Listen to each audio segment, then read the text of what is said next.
Hello, welcome to this video produced as part of the Further Maths Support Programme's material for A-Level Maths and Further Maths. This one focuses on oblique impacts with moving spheres again, but this time to calculate the loss of kinetic energy and the deflection to each sphere. Now, in an oblique collision between two spheres, since we've done this before, we can summarize the principles. We can use the conservation of momentum in both directions along the line of centres and perpendicular to the line of centres, and we can use the law of restitution along the line of centres. Because the objects are smooth, the conservation of momentum component in the direction perpendicular to the line of centres, they must be unchanged for each of them, each of the spheres, and that leads to the component being conserved in each case. So normally it's only necessary to perform calculations for the components along the lines of centres.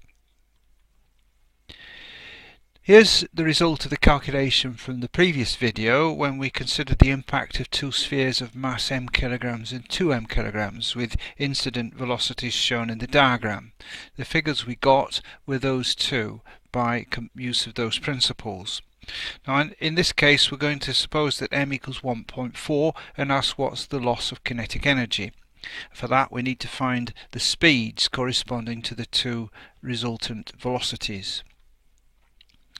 So in the first case, the calculation for the total kinetic energy, this is for the single m mass, the 1.4 half m and then v squared, which is 4 squared, and a half 2m and then times 1 squared. So that's the initial energy for both masses, and that through the calculations gives 12.6.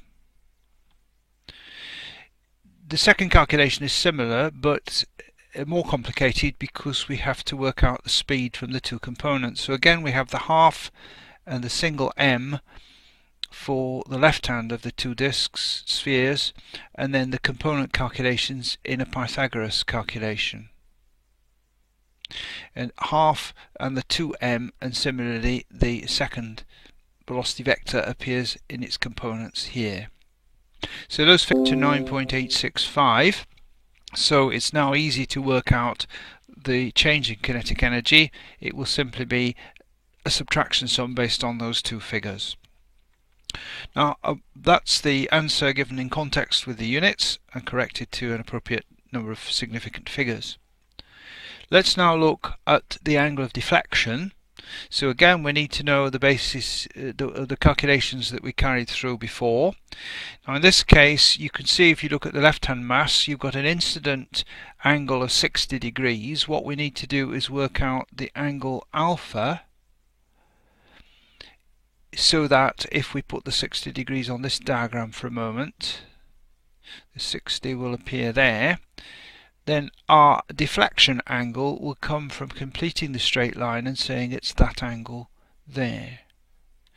And similarly we'll work out an angle beta for the same purpose in the second case. So let's look at the first calculation. That takes the velocity components, and the angle alpha, which we put there, appears in this triangle with the velocity components shown. So it's a trigonometrical calculation to find what that angle is, 88.6. And similarly in the other case, the angle beta appears in the diagram here,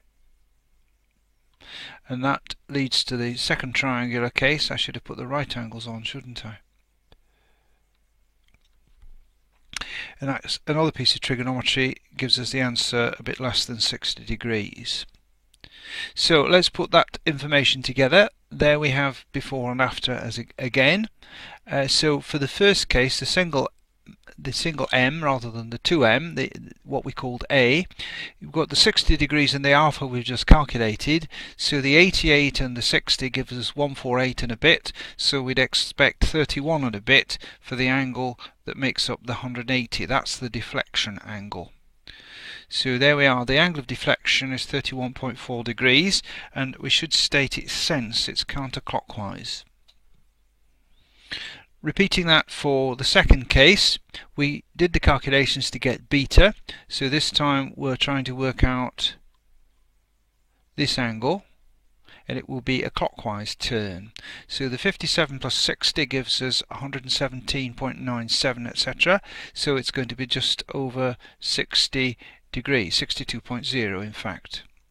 And that one is clockwise. So that brings this video to an end, and it's also the end of this particular series.